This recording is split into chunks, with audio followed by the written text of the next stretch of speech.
Benvinguts a l'Auditori Eduard Toldrà del Conservatori Municipal de Música de Barcelona. El concert és a punt de començar. Els preguem que desconnectin els telèfons mòbils i respectin el silenci necessari per tal que tots puguem gaudir de la música que ens oferiran els intèrprets d'avui. Que tinguin un feliç concert.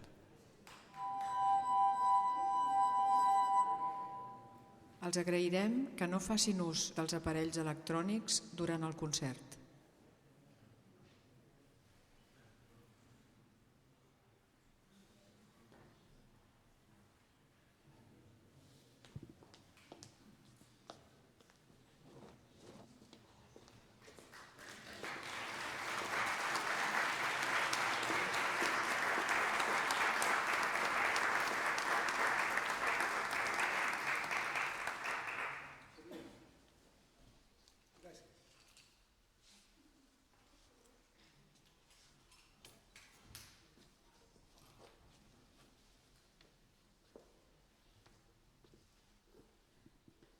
Misteri, què farem?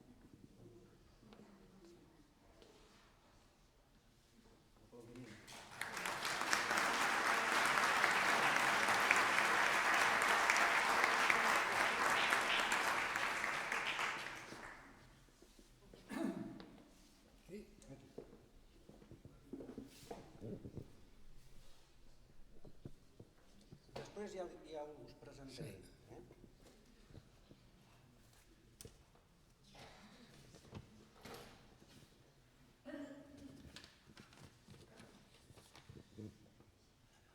Bé, bona tarda a tothom.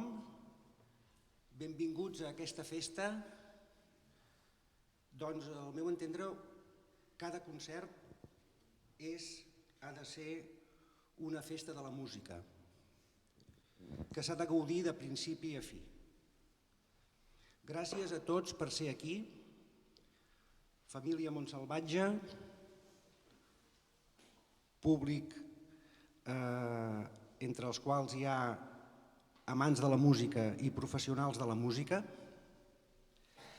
i gràcies al Conservatori per acollir aquest homenatge al mestre Xavier Montsalvatge, que s'ha iniciat amb la col·locació d'una placa commemorativa a l'Aula 010, que és on ell va impartir classes d'instrumentació i composició durant molts anys.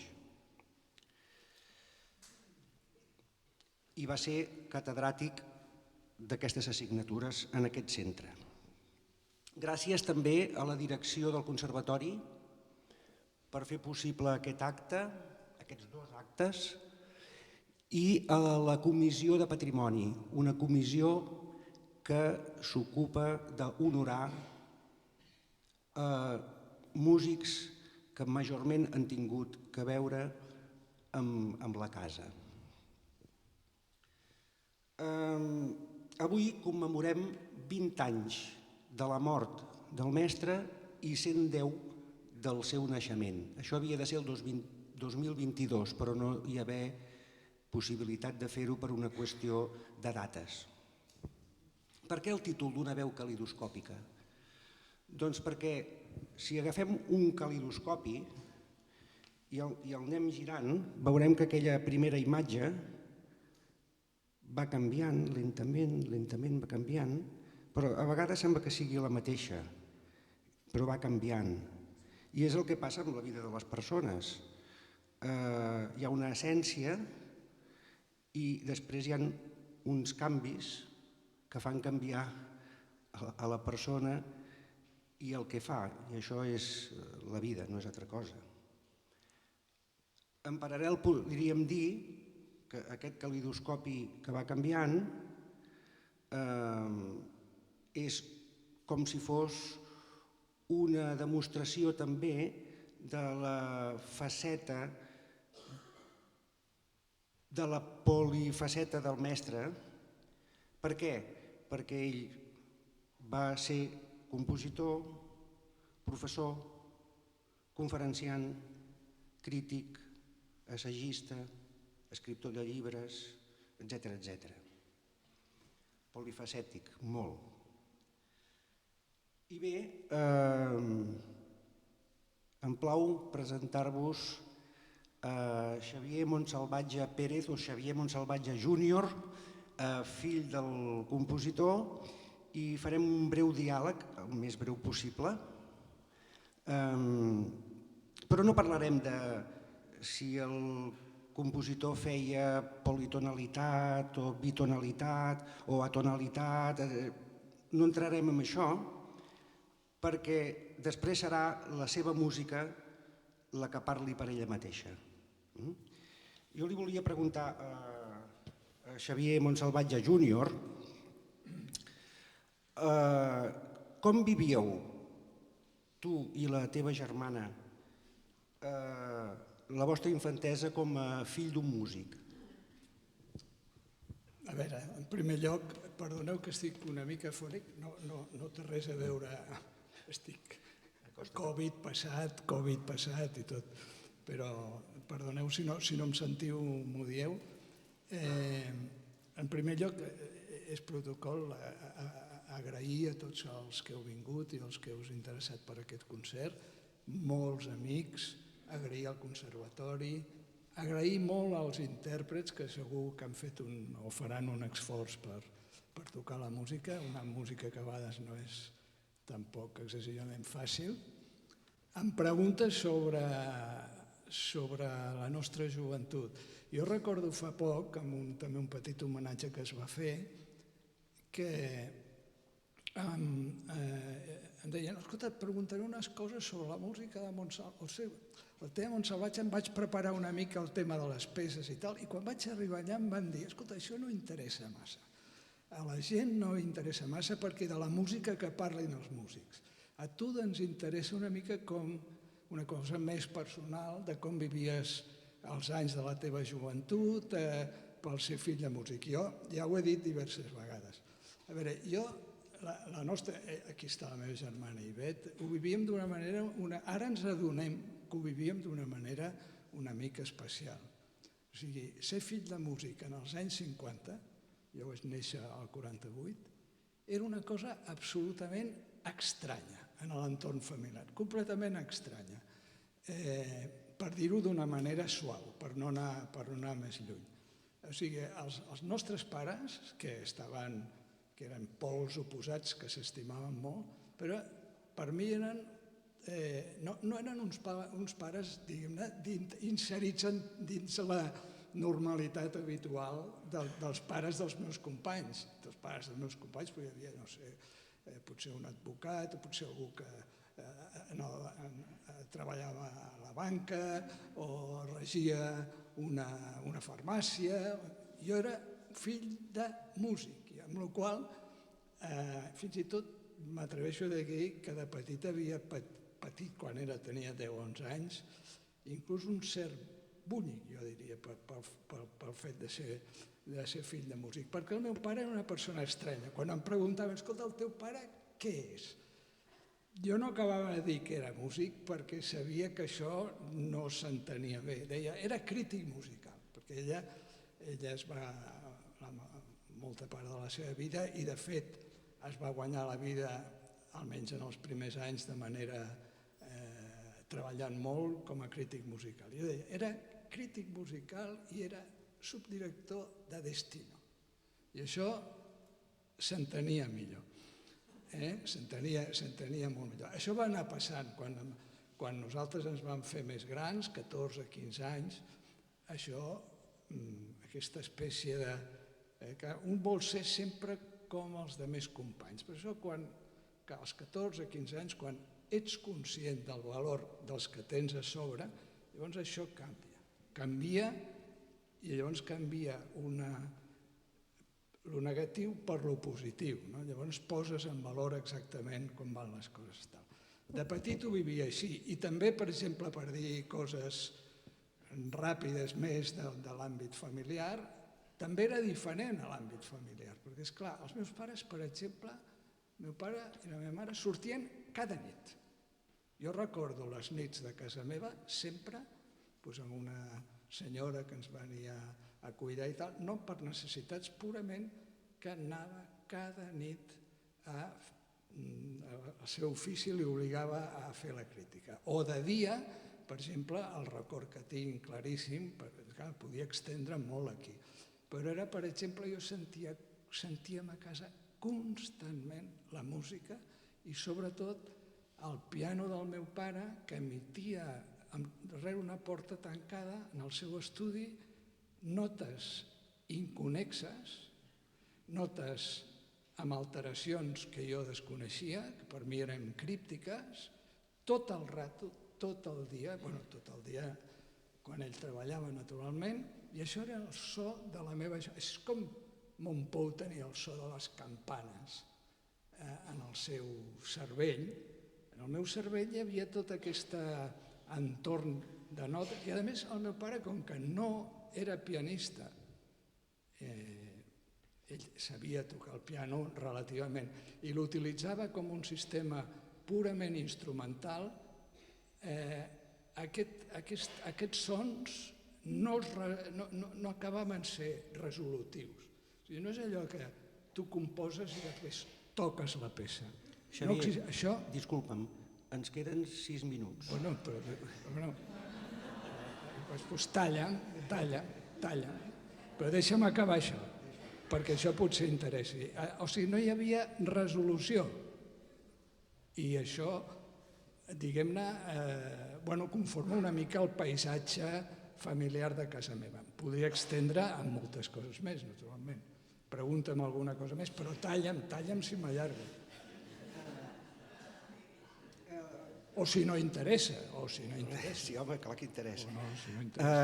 Quina era la presència de la música a casa vostra? Ja m'has dit que aquest treball constant... Constant. Però escoltàveu música a través d'algun aparell? Mira, el meu pare, escolta, a l'ofici de crític musical li obligava a anar cada nit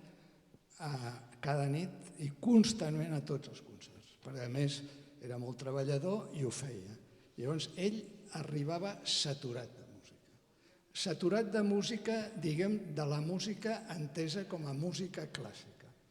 Quan arribava a casa, llavors és el seu pati obert, llavors la música clàssica no desapareixia. Ell escoltava Sostakovich o agafava, la història del soldat d'Stravinsky o agafava el concert de Ravel, però estirava un Aznavour, estirava un Miles Davis que li havien regalat, que havia vingut fresc dels Skates of Spain, que acabava d'arribar fresc d'Estats Units, o agafava, el Serrat, per exemple, tenia una gran opinió sobre el Serrat, Gershwin, per descomptat, del Porgy and Bess, tot això, alguna Carmen, algun Falstaff, algun Puccini, evidentment.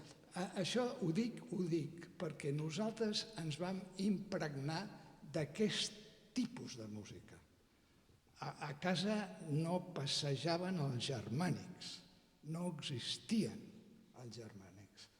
El concert d'Abrams de violí, sí, perquè és una obra colossal, però més enllà d'això els germànics no existien. I per tant nosaltres ens vam anar impregnant d'aquesta tipologia de música des del grup dels Sis, etc. I tot això crec que ens ha portat a valorar una tipologia de música que després, almenys a mi, m'ha servit moltíssim, perquè era un camp en el que no tothom té un accés didàctic fàcil. No recordo haver escoltat una sinfonia de Beethoven a casa, no recordo, a no ser que fos per la ràdio o en el cotxe. Perquè el meu pare tenia la ràdio engegada sempre, en el quarto de bany, en el no sé què, en el cotxe sobretot, li encantava escoltar, i naturalment en aquells moments hi havia, i això cal dir-ho, la Ràdio Nacional d'Espanya, que sempre va emetre música clàssica, això facilitava les coses, però més enllà d'això, la música a casa la vivíem, i permeten, perquè potser m'ho preguntes ara, llavors, i el teu pare us va dedicar, us va, diguem-ne, dirigir cap a la música? I jo dic, no, en absolut. El meu pare sempre, ell sabia que a nosaltres ens agradava la música, ell ho sabia, perquè la història de la música de la meva família no ve del meu pare, ve d'enrere. El meu pare el van dedicar a la música. música. I per tant això ja ve d'enrere. I per l'altra banda de la meva mare, i que no tenia res a veure amb el meu pare, també la meva àvia Ivonne era una pianista fantàstica, que llegia extraordinàriament la música. Per tant, això ens ve de darrere. El meu pare ho sabia i tenia molta por que ens dediquéssim a la música. El dia que jo li vaig dir que em matriculava arquitectura, soc arquitecte, el vaig fer feliç, el vaig fer feliç. El vaig fer feliç, o sigui, li vaig treure un pes de sobre tremendo. I acabo. És l'única cosa que jo li puc recriminar al meu pare, perquè la música s'ha de fer amb el cervell tou, si no és com un idioma.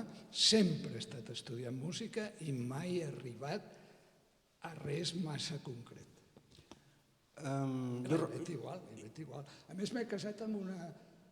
A més m'he casat, per acabar-ho, amb una senyora que té la carrera de piano estupenda i per tant he continuat amb la música, hem continuat amb la música tota la nostra vida.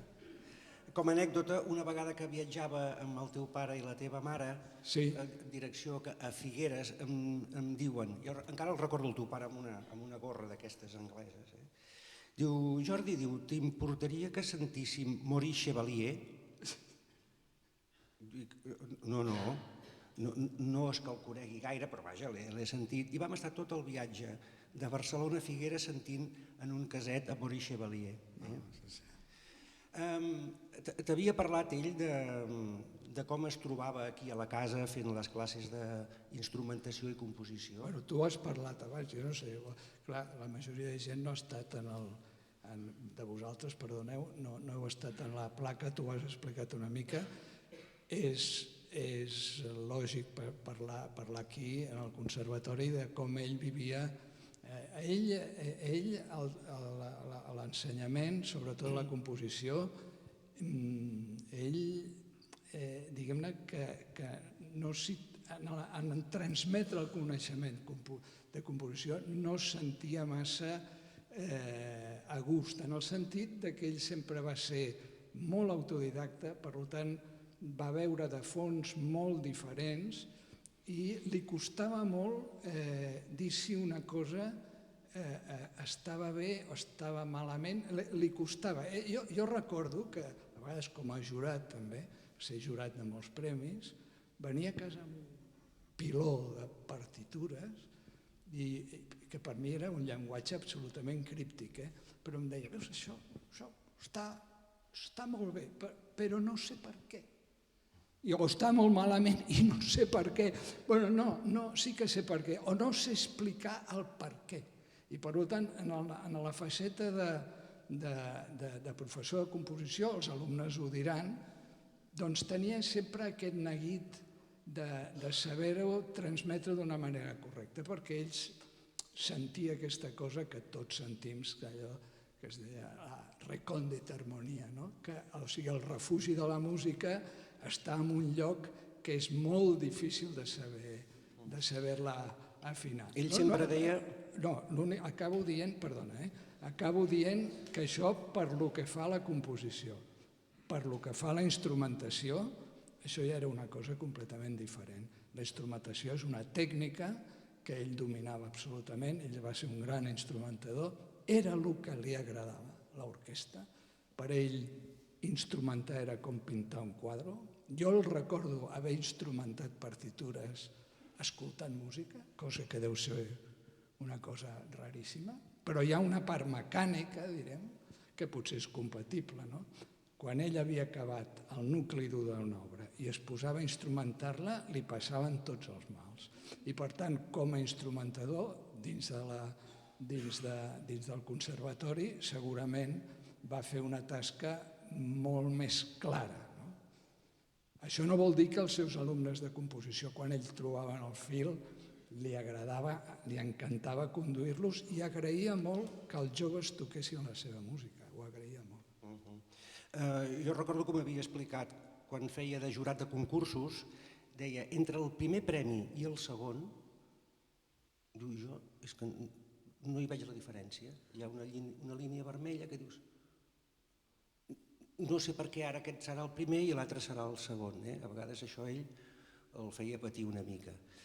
I sí, és cert, jo vaig ser professor també, 44 anys a la guitarra, de professor de guitarra, però jo era alumne del mestre d'instrumentació i ell em deia, és que la instrumentació és objectiva i per tant jo sé si aquesta combinació o aquesta altra sona bé, si sona millor així, si sona millor aixà. Diu, en canvi, amb la composició tot és més subjectiu. Miri, mestre, li porto aquesta obra. I què? A mi m'agrada. Bé, però, a veure, mirem què passa, no? Però, clar,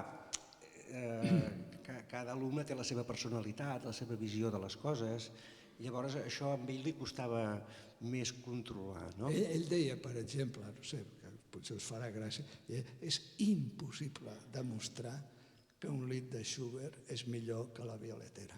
És impossible, sobre el paper. És impossible. Xavier, hem d'acabar. I és evident que un lied de Schubert està per sobre de la Violetera. I per tant, això traslladat a la manera d'ensenyar, doncs, neguit. Ho hem de deixar aquí. Perfecte. I ara deixem que la música, com dèiem abans, parli per si mateixa. Recordin de tenir els mòbils apagadets.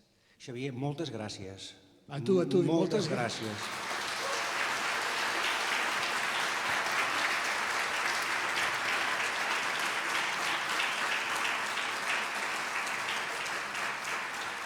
Simplement gràcies a tots els que heu vingut, perquè realment fa goig veure una sala plena. Fa goig, sempre fa goig. És molt emotiu i un cop més, moltes gràcies. Les teves paraules han estat molt aclaridores i crec que hem donat una imatge menys tècnica, diguem, de la personalitat del teu pare. Podíem haver entrat en això també, però no. Un dia farem una xerrada d'una hora. En un conservatori més val que parlin uns altres. Moltes gràcies. Moltes gràcies, maco. Me l'han dit.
Per aquesta obra, Adagietto Spirituale per a guitarra sola, el mestre Montsalvatge es va inspirar, si volem utilitzar aquesta paraula, per un poema, un haiku, de la poetessa japonesa del segle XI, Izumi Shikibu, salut,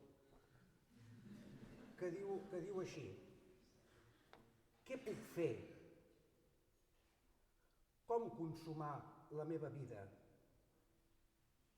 Em pregunto sempre, sense parar.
l'Esther Vela, que després també trucarà per nosaltres.